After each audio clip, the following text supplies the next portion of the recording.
Voy a grabar. Ahí está. Bueno, vamos a empezar y quería mostrarles para, para terminar un poco con la clase de recipientes a presión, un resumen, digamos, de lo que es ASME, ¿sí? Para construcciones soldadas, recipientes a presión. Lo están viendo, ¿no? Sí, Bien. Bien, lo vamos a hacer un poquito rápido porque es simplemente hacer un repaso, pero les va a servir a ustedes para poder saber cómo entrar a la norma, saber cada código que tiene la norma, qué significa, ¿no es cierto? Es un poco un resumen para que ustedes puedan seguir paso a paso qué hacer cuando hacen el diseño de construcciones de recipientes a presión soldadas. Esto está todo bajo, obviamente, de la ASME 8, ¿no es cierto? Entonces, los códigos de construcción cubre todo este listado de cosas: selección de materiales, diseño, fabricación, inspección, pruebas, certificación, válvulas de alivio, todo lo que tiene que ver con términos de la construcción. Y aparte de la norma, también existen códigos que se pueden aplicar, tanto al montaje como a la operación. Por ejemplo, algunos códigos internacionales, ASME BPDC, que es para calderas y recipientes de presión. Y la ASME B31, que hemos estado viendo nosotros ya, que corresponde a la normalización de cañerías. Pero no solo abarca para nosotros, sino que también abarcan la directiva europea, la BITRIS estándar, o sea, la API, que también se les ha mencionado, la norma que tiene que ver con cañería del petróleo. Todos esos códigos también están abarcados, ¿no es cierto?, por la norma. Y, por ejemplo, en una instalación vamos a tener una combinación de todas estas normas y códigos. Por ejemplo, si tenemos recipiente, vamos a tener que consultar la norma ASME 8, división 1, por ejemplo, ¿no? Y después tenemos la ASME B313, que corresponde a cañerías. Ese sería un ejemplo de aplicación de las normas y códigos que tenemos que seguir para el diseño de la instalación. O sea, cada parte de la instalación va a estar controlado, ¿no es cierto?, o fabricado bajo norma. Este sería la de recipientes de presión. Ya hemos visto algo de lo que significa ASME y toda la historia. Esto lo voy a pasar más rapidito porque ya lo hemos hablado varias veces, a esto de cómo está compuesto y las distintas secciones de la norma ASME. Basándonos principalmente, o fijándonos principalmente en la 8, que tiene que ver con los de recipientes a presión. Después las diversas secciones y códigos que tienen que ver con dicho código. A su vez, fíjense que después tenemos sección 1, sección 2, que tiene que ver con partes de materiales, ferrosos, no ferrosos, soldaduras, welding, rod de soldadura, cordón de soldadura, características de materiales. Y sección 5, que hemos visto ya, es otro código ASME, y la sección 9 también, que se refiere a lo que es soldadura. Esto es un poco las partes que componen las secciones de ASME, por eso puntualmente deberíamos ir a cada una que nos interese y ver cuáles son las distintas partes y los códigos de los cuales nosotros podemos sacar todo lo que sea valores para la fabricación. ¿Ves? Por ejemplo, acá en el caso del código 225. Este es un ejemplo de aplicación, después ustedes leanlo. Ediciones anteriores del código 2010. Ustedes, esta es la última edición del código ASME que hubo. Después lo que ha habido algunas correcciones, pero no ha habido correcciones tan importantes como para modificar y hacer una nueva actualización. Siempre lo que se ha actualizado por lo menos son algunos códigos, algunas partes que no son de tanta importancia como para hacer una modificación general del código, ¿cierto? De todas formas, siempre ustedes ven, adenda le llaman a lo que es las actualizaciones de algunas partes de la norma. Bueno, acá está la sección 8, recipiente a presión, división 1 general, 2 reglas alternativas, 3 alternativas para construcción de recipiente. Eso sí lo van a poder leer y es un poco lo que vamos a repasar acá. Fíjense ustedes, la división 1, U1, eso sería ya una división dentro de la norma sección 8. La presión interna o externa, para el recipiente de presión interna o externa. La U1 son los que no están incluidos dentro de la ASME 8, sección 8, ASME sección 8, división 1. Son los que no están incluidos, o sea, las excepciones. Como recién veíamos, hornos tubulares, por ejemplo, recipientes que son parte de dispositivos rotativos, estos no estarían incluidos dentro de la división 1, de la sección 8 de la ASME 8. Otra cantidad de elementos no incluidos. El alcance de la sección 2, estos son requisitos mínimos para la construcción y certificación. No sé, alguna vez si le he comentado el tema de la certificación. Hay una serie de pasos a seguir que si uno lo sigue, tal cual lo dicta la norma ASME, se llega a la certificación de los recipientes. Y esto es muy importante porque es como certificación de normas ISO 9000, 14000, o sea que la construcción final del recipiente termina con la certificación de dicho recipiente, con todo el que tiene que ver con la norma. Eso garantiza, un recipiente certificado garantiza que va a funcionar tal cual ha sido diseñado y para el objeto que ha sido diseñado. La división 3, también para recipientes de alta presión, fíjense, más de 10.000 psi, o que pueden tener fluidos también a presión en su interior. Recipientes con fuego directo que no están dentro de la sección 1. O sea, la sección 3 agarra un poco algunas particularidades o algunas características principales dentro de los recipientes a presión que no están contenidos en las otras dos divisiones. La división 1, sección general, método de fabricación y lo que es referentes a materiales. Tabla de apéndices. Por ejemplo, la sección general son requerimientos generales y la característica o la codificación es UG. Esos serían requerimientos generales, que serían lo que contienen todos los procesos de fabricación y todos los materiales. En cuanto a los métodos de fabricación, ¿sí? Tenemos recipientes soldados, forjados o soldado por brazing, que es una de las formas de soldadura que ya vamos a después mencionar cuando veamos soldadura. Pero esto tiene que ver con los métodos de fabricación.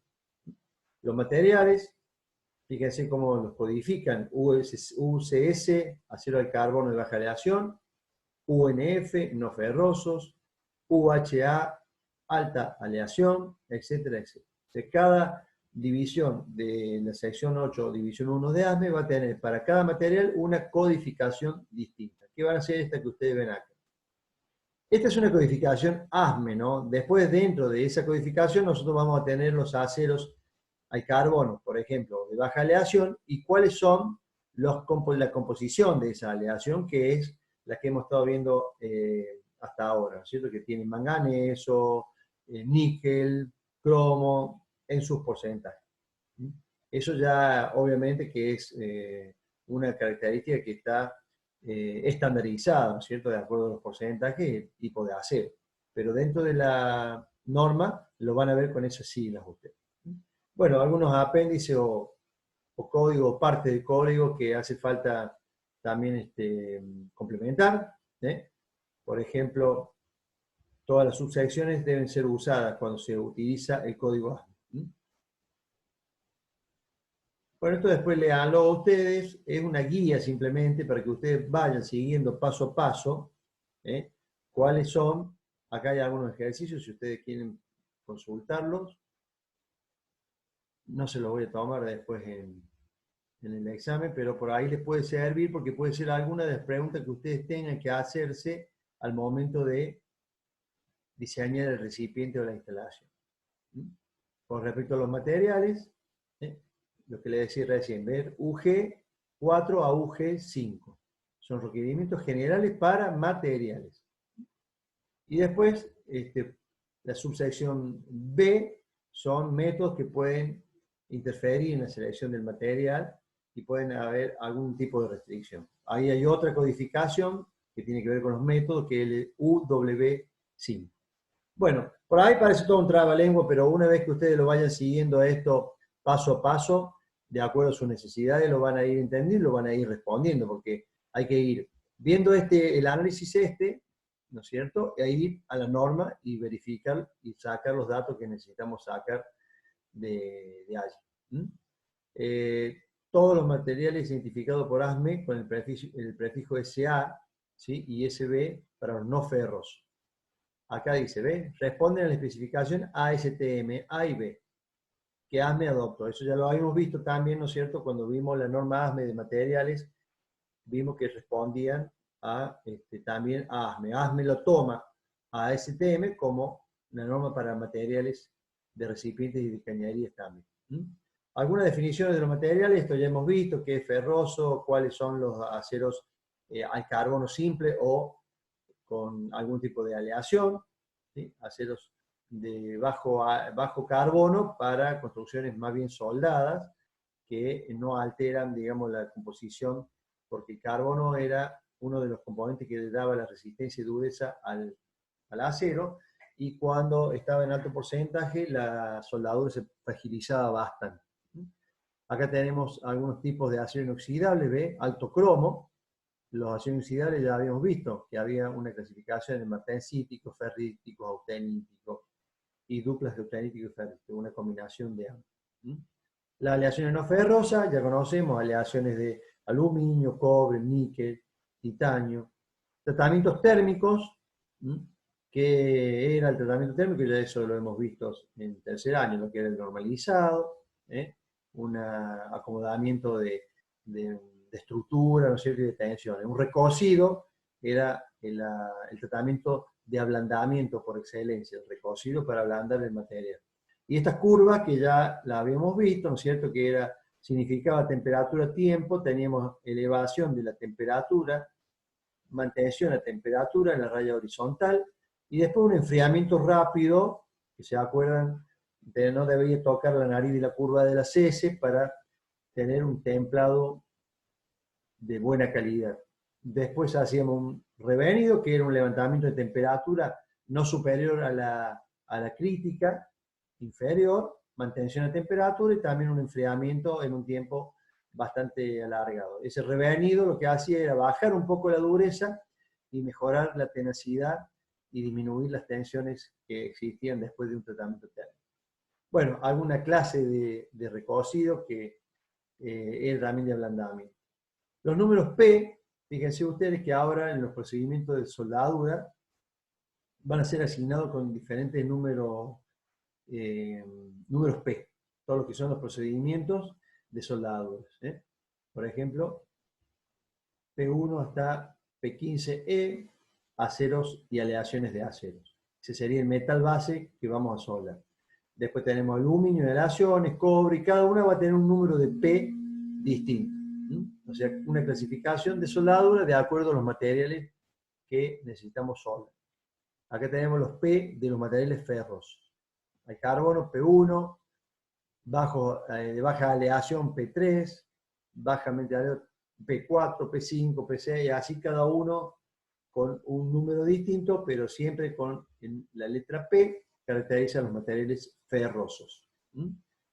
Vemos alguna otra parte, presión, acá UG 23 y alguna subsección, digamos, como para buscar cuáles serían los materiales. Bueno, materiales. Acá, por ejemplo, tenemos un ejemplo, ver UCS6. El UCS23 contiene el listado de materiales que pueden ser usados para construir recipientes a presión construidos con aceros al carbono y baja aleación. Si nosotros vamos entonces a este código dentro de la norma de la sección 8 de ASME, vamos a encontrar el listado de materiales que podemos utilizar para la construcción. Si no lo sabemos, tenemos que buscarlos acá. Bueno, alguna equivalencia, ¿no es cierto?, de letras, digamos, de materiales. guía según ASME, los SA, las características SA que habíamos visto, ¿sí? Para distintos requerimientos generales o algún otro requerimiento más especial, por ejemplo, de temperatura y de presiones más elevadas. Bueno, seguimos con los materiales, UG, material de soldadura. Bueno, contenido de carbono, este es un ejemplo práctico para las fabricaciones soldadas. Normalmente de los aceros al carbono siempre debe ser de bajo contenido de carbono, por ejemplo 0,2%, 0,35% como máximo, podría ser un acero al carbono para fabricaciones soldadas.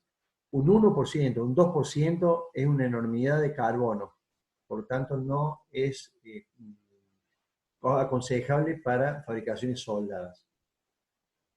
Bueno, diferencia entre normalizado y revenido, eso ya habíamos visto en tercer año, de qué se trata. Los números P. Bueno, un poco repasar lo que ustedes van a tener que ir haciendo de acuerdo a las necesidades. Por ejemplo, en la sección 2 del ASME 8, ¿sí? Van a tener ustedes acá los distintos ensayos mecánicos que necesitamos hacer. Por ejemplo, el de tracción en todos los materiales es recomendable. La dureza, forja en tubos y en barras. Y así cada uno de estos ensayos mecánicos de acuerdo a lo que, digamos, a las pruebas que ASME nos dice que tenemos que hacer. La sección 8 división 1 impone pruebas adicionales en los materiales. Esta puede ser requerida también por la sección 2. Ahí sería como estarían como pisándose las dos partes de la norma, la 1 y la 2, aconsejando distintos ensayos mecánicos de los materiales. Certificados de los materiales, eso es necesario siempre cuando se hacen las compras de los materiales. La certificación para saber con qué estamos trabajando. En la certificación debe tener componentes o son requerimientos, por ejemplo, el análisis químico, ensayos físicos, si ha tenido tratamientos térmicos, cuál ha sido el proceso metalúrgico con el cual se ha conseguido ese material, y algunos ensayos suplementarios o complementarios, podemos decir también. Bueno, esto también nos permite usar materiales que hayan sido producidos de identificación también en una tabla y que no estén completamente identificados, pero también la norma permite que algunos de esos materiales puedan ser utilizados también para la fabricación de recipientes. Bueno, seguimos con los materiales, LSA. Conceptos de diseño. Esto también es una guía para que ustedes puedan ir complementando el diseño del recipiente. Entonces, por ejemplo, existen varios dentro de ASME, varias codificaciones o organizaciones que poseen distintas responsabilidades para asegurar el cumplimiento de los requisitos. Por ejemplo, el usuario. El usuario nos da, lo que es los requisitos de servicio, presión y temperatura, mínima y máxima, tolerancia de corrosión, ¿sí? Y PWHT o RT si son requeridos por el código. Estos son otra serie de condiciones que el mismo usuario tiene que poner. Fíjense los requisitos de servicios, presiones y temperatura, venimos repitiendo eso de arranque, son necesarios para cualquier inicio de diseño. Bueno, algunas partes, digamos, cómo son divididas las juntas, se dividen en categorías de juntas, ¿sí? De acuerdo a la localización en donde están en un recipiente, o también puede ser en la cañería, dependiendo del servicio y el material. Fíjense que, por ejemplo, las A son juntas a tope, longitudinales, ¿sí? Las B también son juntas a tope, pero circunferenciales. Las B son circunferenciales de bridas o boca de hombre, que se denomina. O sea, cada una de estas letras le da una categoría a las juntas. Bueno, acá la tenemos un poquito más identificada por sector. Son juntas longitudinales a tope. Fíjense la A, algunos ejemplos, en donde están utilizándose en un recipiente. Categorías B, a tope, pero circunferenciales. Esto sería en todo el diámetro del recipiente o de la salida que tengamos hacia las conexiones. Bueno, son categorías de soldadura. Esta zona solape, fíjense, la categoría C, a solape, quiere decir se coloca un material sobre otro y se lo suelda.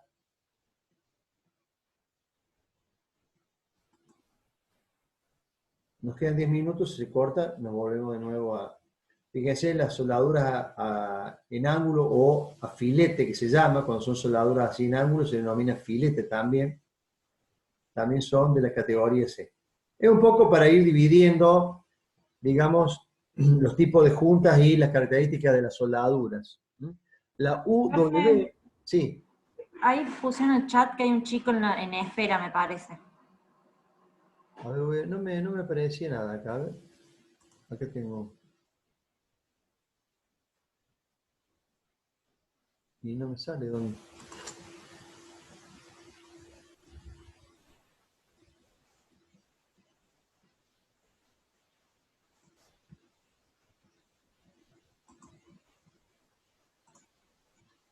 Sí, acá está. No me lo dejaba cuando compartía pantalla. Juliano, ahí está. Bueno, ya lo admití. Bueno, seguimos entonces con el tema de juntas. Las juntas soldadas estaban codificadas con UW, perdón, UW. Y serían de tipo 1, 2, 3, de acuerdo a cómo son hechas. Si a tope, juntas a tope de un lado sin respaldo, con respaldo, solapadas simples o compuestas. Bueno, de acuerdo al número va a ser el tipo de junta. Esto ya es muy específico en realidad de la gente que va a hacer la soldadura. Esto ustedes lo que van a necesitar sí saber, por ejemplo, que esta es una soldadura a tope con respaldo. Respaldo es algo que se le pone en la parte inferior, que muchas veces puede ser que se suelde juntamente con las dos chapas, o puede ser simplemente que sirva como tope final de la soldadura en la zona de la raíz, que se llama, que es la zona más chica de la soldadura. Es para que la soldadura no pase para el interior y se produzca bien la fusión de los dos materiales que están en contacto ahí, que sería la unión que queremos realizar. Con platina de respaldo se llama, que esta es no removible en el caso de que quede ahí adherido. Bueno, son juntas a tope. Fíjense, sin un respaldo, la soldadura pasa para abajo, se pasa hacia el interior, que eso puede ser un problema si aquí circula un fluido. Y por otro lado, muchas veces esa zona no se funde y por lo tanto la raíz de la soldadura no queda bien hecha. Por lo tanto, es una zona delicada de poca resistencia. Bueno, juntas solapadas, con filete doble cuando se hace de los dos lados. Las 6, filete de un solo lado, sencillo, filete sencillo. Bueno, ustedes acá tienen muy bien explicado la gráfica, lo que corresponde al tipo de junta y cómo es la descripción de la junta. Límites geométricos de la junta, bueno, ya eso es una tabla ya un poco, como les decía recién, más específica, pero bueno, se puede ver aquí hasta qué valores de espesor, ¿sí?, se puede utilizar cada una de estas juntas. Y cuál sería el tipo de preparación de esa junta, en el caso cuando tenemos placas de espesores importantes. Una soldadura a tope no se puede hacer solamente juntando las dos y no hacerle un trabajo previo, por ejemplo, de chaflanado, para que la soldadura pueda penetrar, no sé si desde abajo, depende del espesor que tenga, pero muchas veces se suele hacer de los dos lados el chaflán. Entonces, si la chapa a lo mejor tiene 30 milímetros, 15 milímetros lo soldamos de la mitad para arriba y 15 milímetros de la mitad para abajo con chaflanes en ambos lados. Eso permite un buen cordón de soldadura para resistir la presión. Bien, requerimiento de diseño y tipo, pero que definen a las soldaduras. restricciones de la Junta de Soldadura. Bueno, vamos un poquito rápido porque esto es muy específico, pero por ahí le pueden servir para cuando le pregunten, tener alguna idea de qué tipo de soldadura van a hacer, ¿sí? La pueden dar ya una categoría de juntas, si usted la pueden identificar, y eso quedaría completo, bastante completo la tesis o el diseño que ustedes quieran hacer. De ahí en más, el que realmente va después a hacer la soldadura tendrá que verificar si lo que usted hicieron está bien y poner también su conocimiento y su impronta de lo que conoce de soldadura. Acá tenemos las definiciones del diseño: presión y temperatura, cargas actuantes, sobrepresión por corrosión, requerimientos de servicios y radiografiado. Si no son requerimientos mandatorios del código, se puede uno asegurar pidiéndolo también. Eso forma parte también del control de calidad de ensayo no destructivo que podemos hacer. Esto ya lo hemos visto, los requerimientos radiografiados. También puede ser un requerimiento del código. Así que sería bueno leerlo cuando uno lo va haciendo e ir consultando a la norma o al código para ir viendo cuáles son los requerimientos que la norma va aconsejando hacer. Requerimientos de impacto, de ensayo de impacto. Esto tiene que ver para controlar la tenacidad que tiene el material. La tenacidad se controla a través de un ensayo que es como un péndulo, no sé si ustedes lo conocen. Hay un ensayo que se llama ISOT y otro Charpy, que se realiza con una plechelita hecho con parte del material que queremos controlar y una entalla. Se impacta con un martillo, digamos, basculante, y ese impacto hace que el martillo pierda energía con la cual ha sido soltada de cierta altura, y esa energía a nosotros nos da una equivalencia en tenacidad del material. Ese es un ensayo de impacto, que nos da cuál es la tenacidad que tiene el material. La tenacidad del material forma parte de la resistencia. Un material más tenaz es un material más resistente. Bueno, algunas figuras de ensayos de impacto, de test de impactos.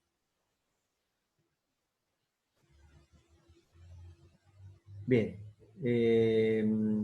aquí también lo que hace es no solamente ensayos de impacto al material de recipiente, sino también a las juntas de soldaduras. Las juntas de soldaduras también son ensayadas a impacto. Bien, acá sigue de vuelta, esta es una segunda parte. Vamos a pasar rápido, así arrancamos la segunda parte ya con recipiente con presión externa. Esto es muy específico de soldadura, fíjense, pero que también están dentro del código ASME 8. Hasta calificación de soldadores también se necesita.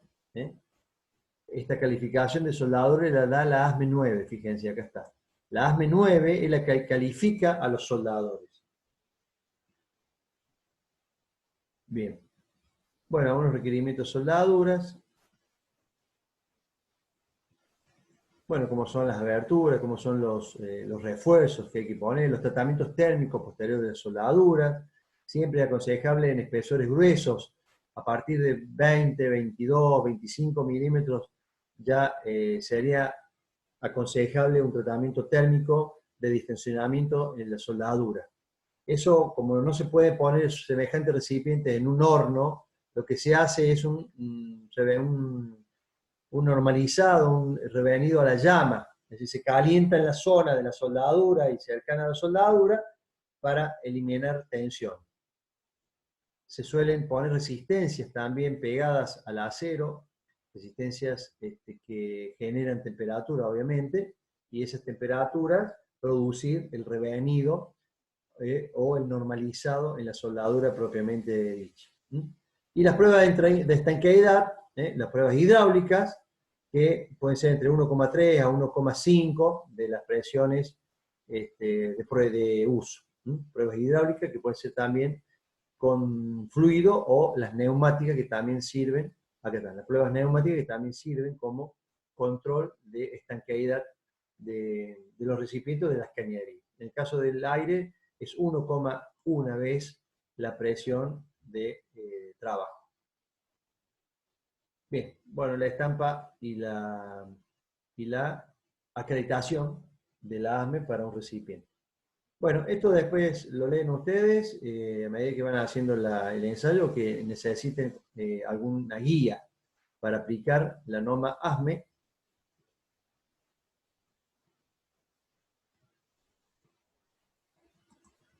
a los recipientes.